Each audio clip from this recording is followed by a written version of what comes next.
Let's be honest, if humans never overthink, we probably never would have evolved. And honestly, I think overthinking should be treated like a skill, probably one of the hardest skills to truly master. Only a small number of people actually know how to use overthinking correctly, and those people end up operating on a completely different level from the rest of us. Like Amazon's guy with the regret minimization framework. That mindset literally helped him make life-changing decisions based on future regret.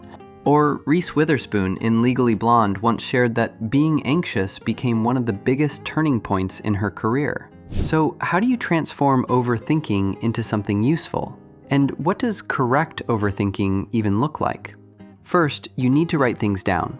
Overthinking has 4 main types: rumination, worry, overanalyzing, and intrusive thoughts. Rumination is basically the cow chewing grass type of thinking. It's repetitive thoughts about negative emotions, old situations, and constantly replaying the causes and consequences of things that already happened. Worry is future-based overthinking. It usually revolves around what if? What if something bad happens? What if I lose my job?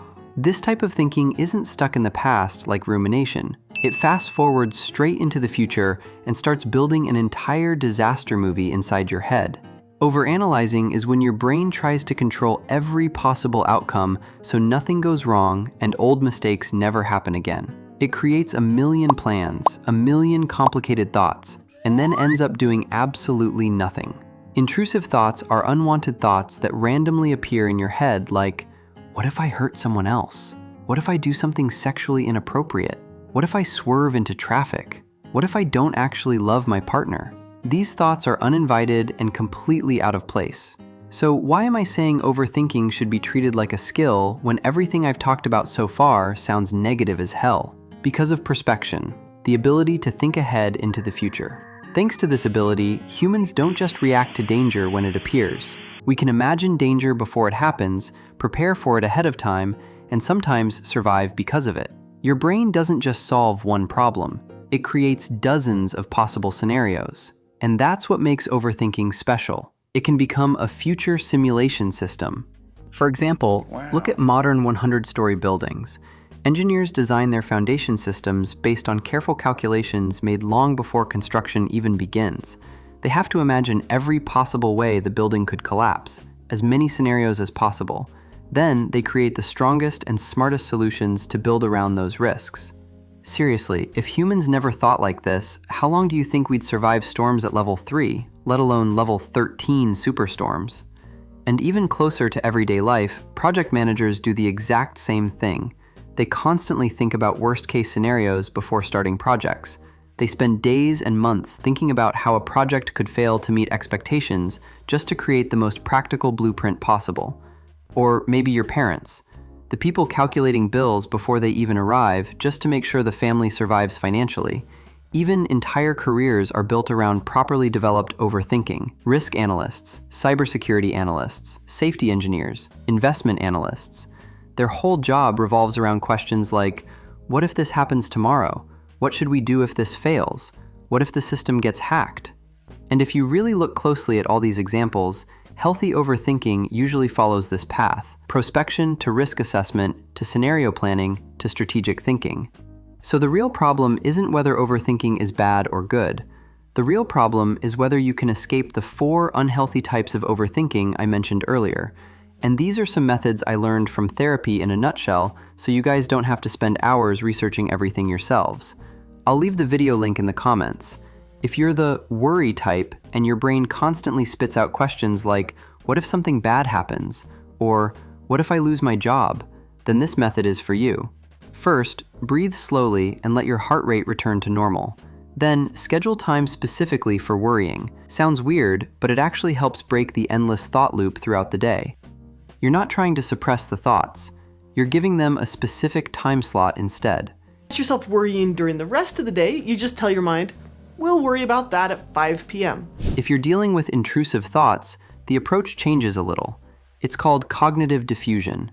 Label your mind as a word machine. Intrusive thoughts are unwanted thoughts that randomly appear in your head. And the more afraid you become of them, or the more you try proving them wrong, the more your brain starts treating them like actual danger.